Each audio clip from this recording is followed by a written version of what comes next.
नमस्कार, आप देख रहे हैं अपना राष्ट्र। आइए नजर डालते हैं इस वक्त की बड़ी खबर पर। कानूनी पेशेवर भी इन दिनों धोखेबाजों से अछूते नहीं हैं। बेंगलुरु में एक वकील न केवल 14 लाख रुपए से अधिक के घोटाले का शिकार हुआ, बल्कि मादक पदार्थ परीक्षण के बहाने उसके कपड़े भी जबरन उतार दिए, जिसमें पूरी घटना वीडियो में रिकॉर्ड की गई। इसके बाद महिला को उसके नग्न वीडियो के वायरल प्रसार की धमकी दी और 10 लाख रुपए देने के लिए मजबूर किया गया, जिसके बाद उसने आखिरकार पुलिस में शिकायत दर्ज कराई। वकील की शिकायत के अनुसार उसे पिछले बुधवार 3 अप्रैल को फेडेक्स से होने का दावा करने वाले किसी व्यक्ति का फोन आया, जिसमें कहा गया था कि उसे संबोधित एक पार्सल वापस कर दिया गया है। उन्हें बताया गया कि मुंबई से थाईलैंड भेजे गए पार्सल में 5 पासपोर्ट, 3 क्रेडिट कार्ड और प्रतिबंधित दवा MDMA की 140 गोलियां थीं। जब वकील ने कहा कि उसका पार्सल से कोई संबंध नहीं है, तो उससे पूछा गया कि क्या वह पहचान की चोरी के लिए मुंबई साइबर क्राइम टीम में शिकायत दर्ज कराना चाहती है। सहमत होने पर कॉल को साइबर अपराध दल से होने का दावा करने वाले व्यक्ति को स्थानांतरित कर दिया गया। इसके बाद वकील को स्काइप डाउनलोड करने और वीडियो कॉल शुरू करने का निर्देश दिया गया। महिला ने प्राथमिकी में कहा, जब मैंने स्काइप डाउनलोड किया और कॉल किया तो उन्होंने कथित अवैध पार्सल का विवरण मांगा और मेरे आधार कार्ड पर जानकारी मांगी। इसके बाद कथित अधिकारी ने दावा किया कि मेरा आधार कार्ड मानव तस्करी और ड्रग्स के लिए हाई अलर्ट पर था और मुझे अभिषेक चौहान नाम के एक वरिष्ठ CBI अधिकारी के पास स्थानांतरित कर दिया।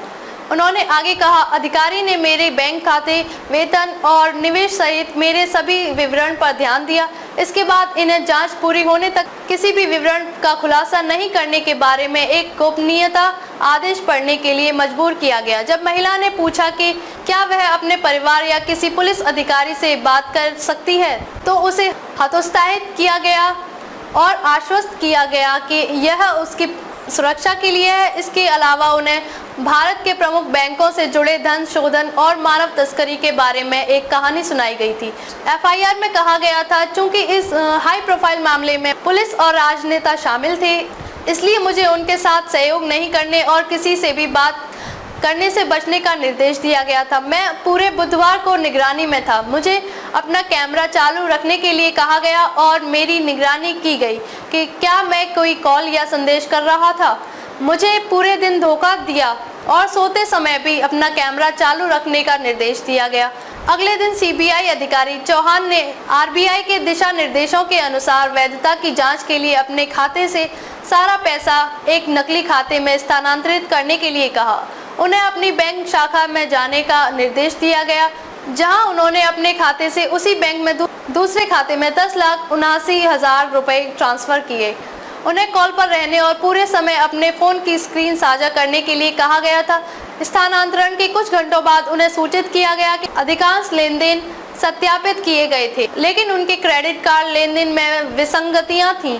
फिर उसे एक ऐप डाउनलोड करने के लिए कहा गया, जिसके माध्यम से धोखेबाजों ने $5,000 मूल्य के बिटकॉइन खरीदने का प्रयास किया, जिसे रद्द कर दिया गया।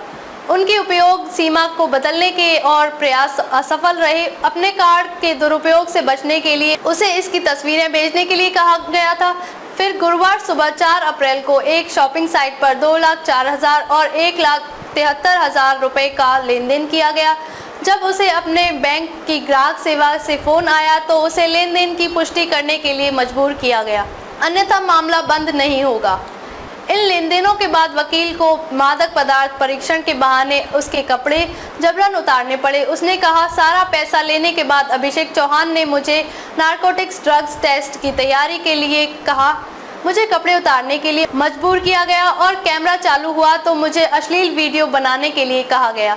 उन्होंने मुझे धमकी दी और मुझे ऐसा करना जारी रखने के लिए शाप दिया, अन्यथा वे मुझे गिरफ्तार कर लेंगे। पीड़ित ने कहा, FIR में उल्लेख किया, उन्होंने मुझे धमकी दी कि मैं और मेरा परिवार नशीली दवाओं के मामले में शामिल है और अगर मैंने उस दिन दोपहर 3 बजे तक उनकी मांगों का पालन नहीं किया तो मेरे वीडियो कई लोगों को और डार्क वेब पर बेच देंगे।